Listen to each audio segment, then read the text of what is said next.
नमस्कार साथीहरु, good evening. एउटा सन्देशमूलक भिडियो लिएर आएको छु।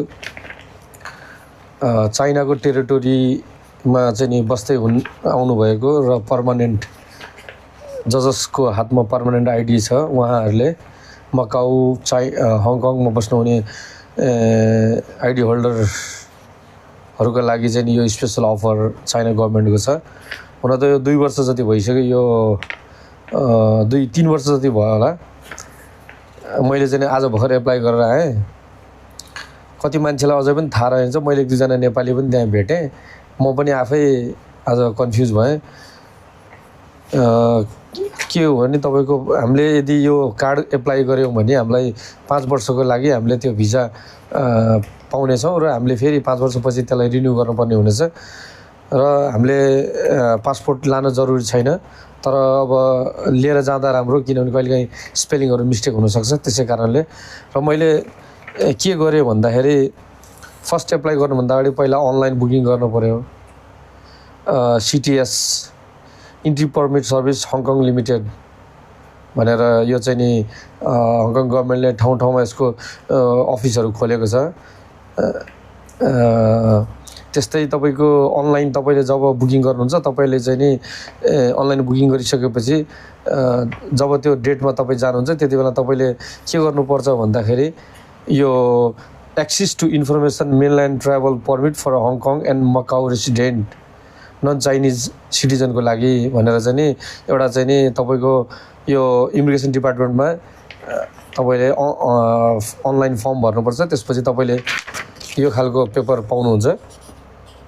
जब तपाईले यो पेपर पाएपछि दुईटा प्रिन्ट गभर्नमेन्टले हङकङ गभर्नमेन्ट इमिग्रेसनले चाहिँ तपाईलाई अनलाइनै अहिले चाहिँ नि सुविधा छ, अनलाइनमै पठाइदिन्छ र तपाईले प्रिन्ट गरेर निकाल्नु पर्ने हुन्छ। र यो चाहिँ चाइनिज भर्जन हो, इंग्लिश भर्जन हो।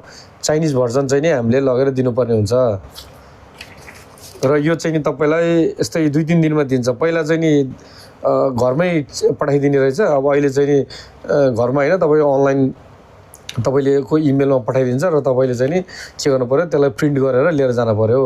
एउटा यो फर्म हो, पासपोर्ट अनि तपाईको आइडी। यदि तपाईले 3टा चीज लिएर जानु भयो भने चाहिँ नि अनि तपाईले त्यहाँ गएर एप्लाई गर्नुहुन्छ। एप्लाई गर्नबित्तिकै तपाईलाई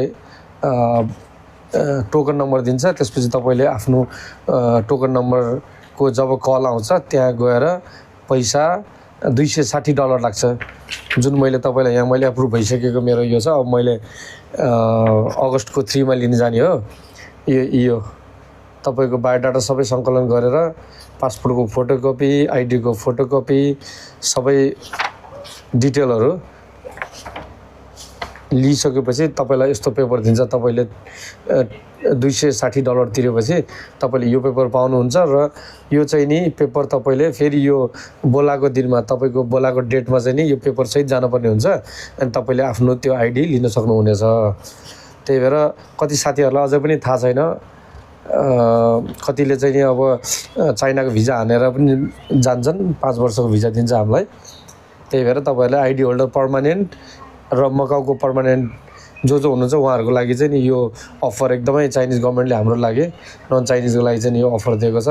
तपाईहरुले पनि छिटो भन्दा छिटो आफ्नो कार्ड रेजिस्टर गर्नु होला र लिनु होला, किनभने रविन्द्र ढाँटको गेम आउँदैछ। मैले पनि त्यसैको लागि बनाएको हो। खास यो रविन्द्र ढाँटलाई सपोर्ट गर्नको लागि चाहिँ नि हामी जानी भन्ने एउटा चाहिँ सल्लाहका साथ हामी यो एउटा प्लानिङमा छौं अगस्त 28 को लागि। ल है साथीहरु, तपाईहरु पनि छिटो भन्दा छिटो आफ्नो कार्ड बनाइहाल्नु होला र ढुक्क हुनु होला। धन्यवाद।